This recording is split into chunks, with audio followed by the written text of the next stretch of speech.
trying to reconnect. Oh, we're live. Hi, I'm Tina. I'm with Water Use It Wisely in City of Tempe, and we're here in a Tempe backyard to witness a landscape conversion. It's actually really cool because it's right in the midst. It only started a couple weeks ago with the wall going down, and we're going to learn from the landscape architect behind the design. We might get a visit from the contractor if he has time to visit us. We'll learn from the landscape designer as well. And basically, if you've been following us on past Facebook Lives, you'll know that the winner of the last Drab to Fab backyard contest was Paul from Tempe. We were super lucky because Water Use It Wisely has many members and many followers, including you if you're watching. And he was one of about 11,576 people to enter. He actually entered last minute, and he won. And when he won last summer, we just wanted to make sure to kind of reward everyone else who's been following with this process. So we're here in the yard, and oh my goodness, come on in, guys. This is Janet. And Janet and Ryan, they're from Waibel Associates. They are the ones who were involved basically throughout the whole process with the design. So why don't you guys tell me how did you get involved in the whole process and where we're at in the conversion process? Okay. Go ahead, Ryan. This is the second year that we've done it. We have had the pleasure to do the design for a winner of the competition. Yeah, it's just nice to be able to help someone with to spruce up their backyard.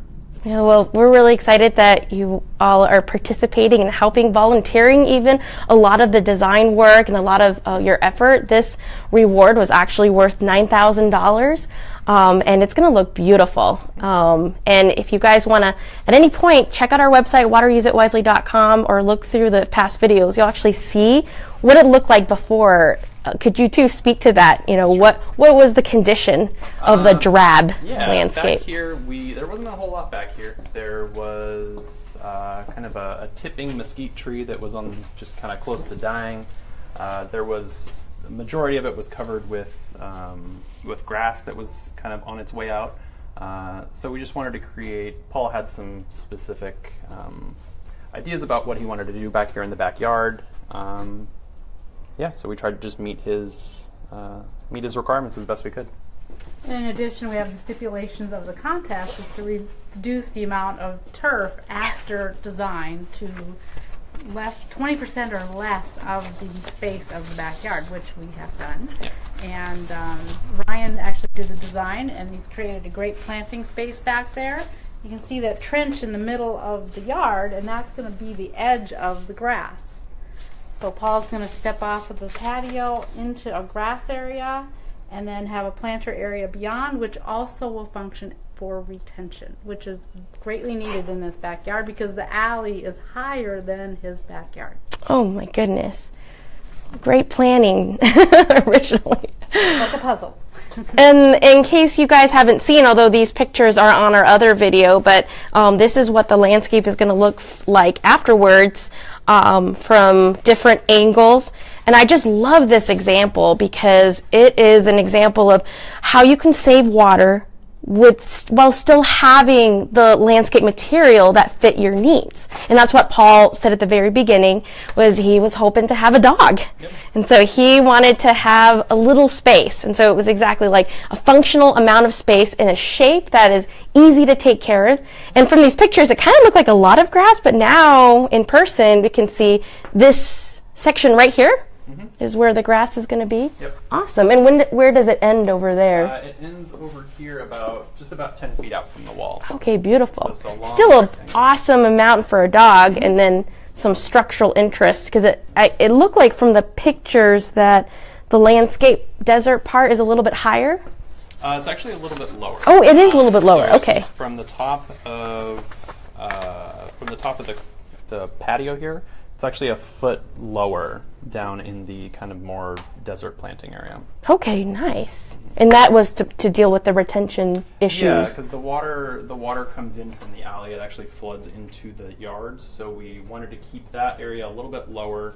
and have the grass be a little bit higher so that back area kind of functions as retention for any water that might come into the backyard. Well, this is awesome. I am just super happy that Janet and Ryan, you're both here. You're experts that do this all the time for commercial, for residential. So I have a ton of questions I wrote down. Like, I'm curious about my family members, people that I work with at the city. That are curious about for their own homes. But at the same time, I want to make sure you guys get a chance to ask questions. We're monitoring this Facebook Live post, so if you post any questions, we'll try to answer them as long as they're relevant on topic. Yeah. To start with, can you just kind of walk us through what has been going on with the installation? Where are we at, and what is going to happen next? Okay. Well, the first thing that we did, as you saw in the beginning of the video, we actually had to take down a section of the alley wall. Oh, yeah, nice. Because to get the large enough equipment back here, we actually had to take the wall down because there's only a 3-foot gate at the alley. It's actually not wide enough to get most of the equipment back here that you need to, when you're doing kind of a large amount of turf removal. The equipment that's not large enough for the equipment to get back here. How wide of a gate do you need to have? Well, the bobcat that we used was 61 inches. Okay. So it's just over 5 feet wide. 5 feet? So okay. if you have like an RV gate, that's no problem. You should be able to get it through. But if you just have like a standard 3-foot gate, Something to anticipate. yeah, you want to keep that in mind. Next thing that we did, we took out all the turf that was existing, and then. Spin around. And then our mason actually started yesterday doing the trenching for the concrete border for the turf, and then there's a sitting area that's going to be over here to the left. Once we get the concrete in, there's actually going to be a pavered path to the gate that actually kind of goes out and takes a left turn.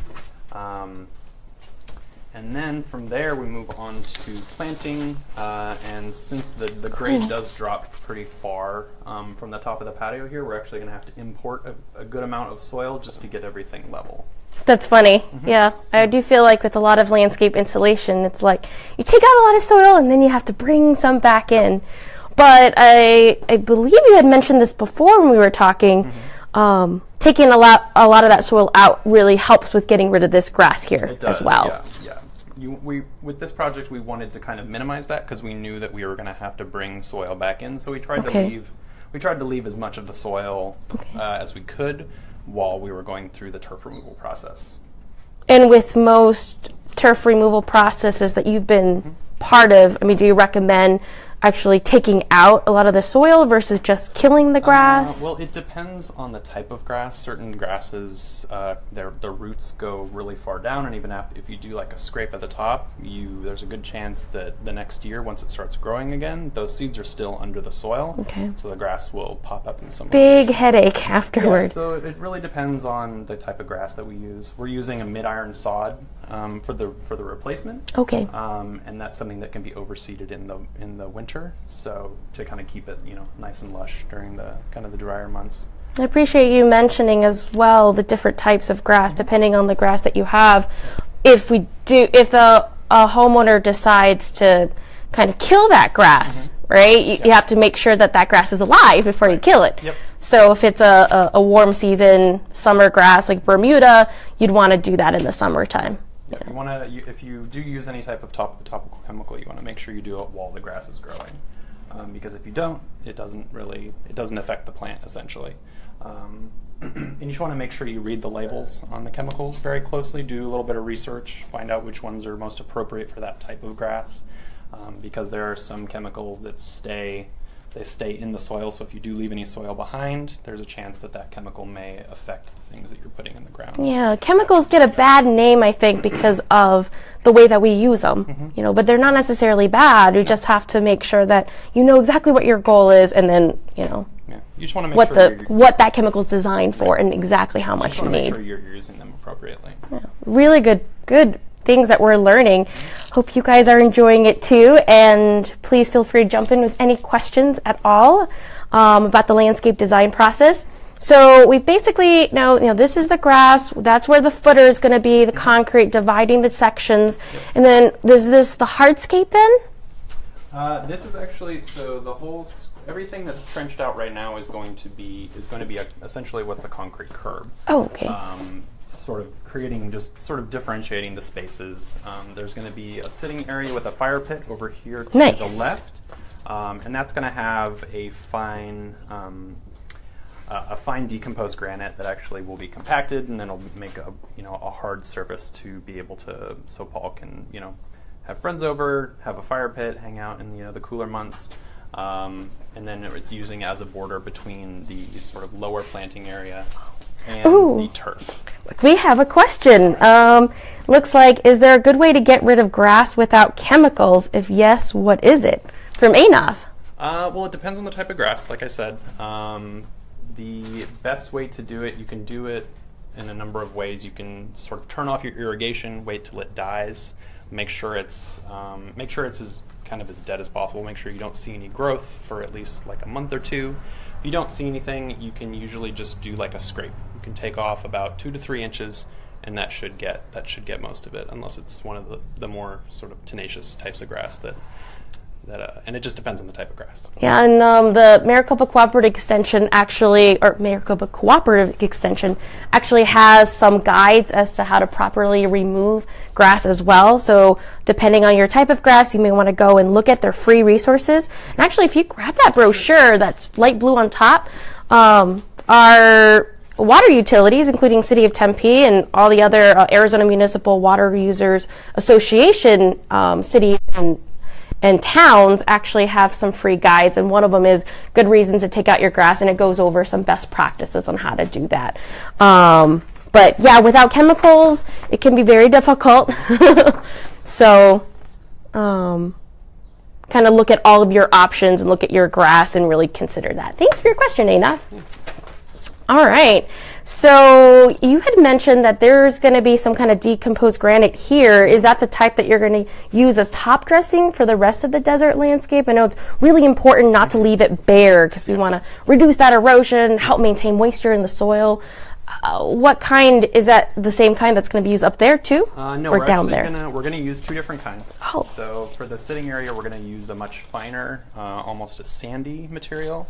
It does have some small rock in it, but it is mostly the fine material. Okay. And that's going to be compacted. Down in the planting area, it's going to be a larger grade of rock.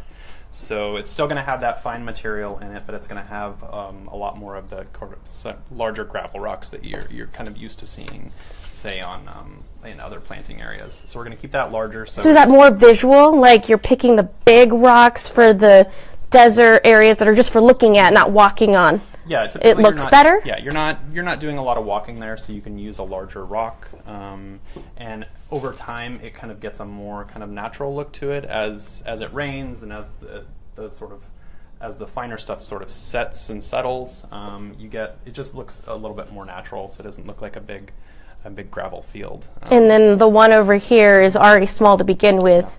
So it's easier to walk on? Yeah, you're able to compact it, basically. So okay. Since that's going to be an area that Paul's going to be walking in and, kind of walking back and forth between the house and there, you want it to be a finer material that can be compacted and can be walked on, and it won't. It controls dust. It doesn't leave marks when you walk through it. With some of the larger material, if you walk through it, you can see the footprints in it, and it kind of disrupts the natural look that you're going for. That makes sense. Yeah. Like a lot of thinking went into it. I mean, obviously you guys are professionals at this, but as a homeowner, whenever I think of picking top dressing, I'm always like, okay, I'll just pick the color that I want, and I'll pick one, and I'll cover everything. So I didn't think of what you're walking on versus what you're looking at, and how to. I never thought of picking more than one. Yeah. When I walk around in neighborhoods, I do notice some people have the really real rock. Mm-hmm. Do you use those in any of your installations? Why not? I guess they're more expensive. What kind of rock? So not decomposed. So little pieces of river rock, or yeah, there are different kinds of rocks that you can get. You can get river rock. You can get sort of like the black Mexican like beach pebbles. Yes, those are so pretty. Yeah, they're really pretty, and they're really nice to use in specific applications when you have like an aesthetic that you're going for. Okay. Like you don't want to cover your whole yard in black rock. At least I don't personally. Design-wise? Design-wise, I mean, it depends. I think those things that are sort of have a very specific aesthetic to them, I think they're better used in smaller spaces to kind of just, if that's the aesthetic you're going for. But when you cover something, especially when you cover any large area in just one type of thing, it gets kind of monotonous. Oh, so you could you spend a lot of money and then it ends up looking kind of like something's off. Yeah. Okay. You just want to, usually the smaller material that we're using over here for the sitting area, that's typically the more, it's the cheaper material because there is a lot of the really fine material in it. But I personally think it looks the nicest because it does over time give it more to a natural look, if that's the kind of thing you're going for. This is awesome. We're here just in case people have jumped in. I'm Tina, Water Use It Wisely. We're here in the landscape of a Tempe household where an actual landscape conversion is going on right now. I mean, you could see it is in the process of transforming into a fabulous, beautiful yard, and is just in installation construction mode right now. One question that I get a lot, there are especially homeowners who come to us, the city looking for, or water, specialists looking for help and advice coming to landscape classes, is that they're really interested in DIY. Right. Like they want to learn the xeriscape principles, how to create a beautiful yet maintenance low water use yard that's pretty, and they want to kind of do all of it themselves. What are the pros and cons of DIY versus hiring professional? Is it all or nothing? Not really. There are certain things that I would recommend hiring a professional, unless you have a design background. I would say to get something that you're pleased with, because you're gonna end up putting a lot of money into this. Even if you do it yourself, it's still gonna cost you a lot of money. But if you just take that extra step to actually get a design professional to help you out with what it looks like, I think that makes the difference over doing it yourself. You definitely want to hire a mason, unless you happen to be a mason, because a lot of masonry, it can look not great if you try to do it yourself and you don't have any experience doing it. And it's going to end up costing you a lot of money either way. So getting someone that knows how to do the masonry work is definitely something I would recommend. As far as like the planting and planting plants, I say people get out there, get your hands in the dirt. It's not hard to plant a plant. Yes. You just want to make sure they have the proper irrigation, especially here, because plants in Arizona don't like it unless they've got a pretty much a constant source of water here. Well, certain plants anyway. Yeah, there are plants, yeah. low water use, desert friendly plants. There are. Yeah. Especially like a lot of cactus, you can kind of just put in the ground and forget about them. But even some of the natives that you get from a nursery, they've grown up in such a controlled environment. They've gotten a steady source of water through their whole life. And they get shocked, like being put into the ground, and they're like, we need water to kind of adjust and adapt. And eventually, like with a lot of natives, like creosote or brittle bush, those things, they need some starting water, but then at a certain point, once they get more established, you can actually take the water away from them, turn the emitter off, because once they get established, they do a pretty good job of keeping themselves alive. Yeah. But they do need that first little. And occasionally, maybe in a really long summer without rain, they might need a little. And if that confuses you at all, as you're watching or you're maybe later looking back at the video, we have a lot of great resources at wateruseitwisely.com. Landscape Watering by the Numbers is a great one for watering any kind of landscape that you have, whether it's a small functional amount of grass or the desert plants as well. And then we have the landscape plants for the Arizona book that you can get access to as well. And Water Use It Wisely will have links to all of that. This is just awesome. I did have another question. Do you have any questions coming in? Oh, sadness. Come on, guys. If you don't have questions this time, be sure to come back to our next Facebook Lives. We're going to have one next week and the week after, just to follow the process of irrigation installation and the plant installation as well. So prepare with your questions at that time. I had a question. You said that if we wanted a DIY, but we had a little bit of funds to go and hire a professional for something, you know, masonry, but also the design aspect. Right. So when you're paying for a designer's expertise and time in a consultation, you want to get the most out of that. Right. What are some things that you think, like when you meet with your clients, that you wish that they did before they came to you? Like what homework do you think that you wish they did before? I would say, because you know these projects, they always come down to the budget. At the end of the day, that's kind of always what they come down to. So know what your budget is.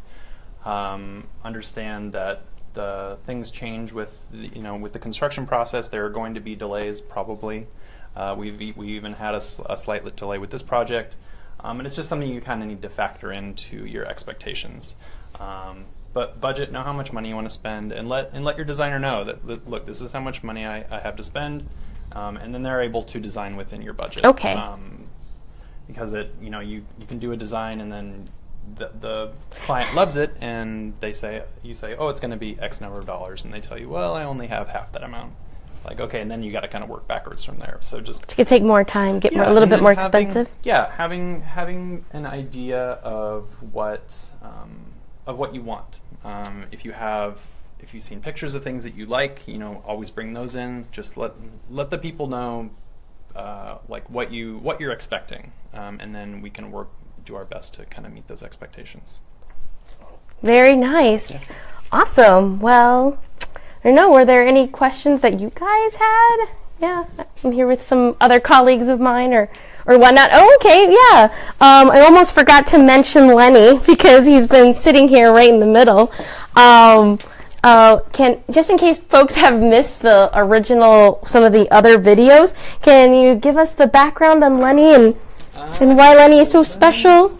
Lenny was creepy special. He belonged to a friend of Paul's, and I believe his friend was moving, and he just asked him if he wanted it, and he ended up back here.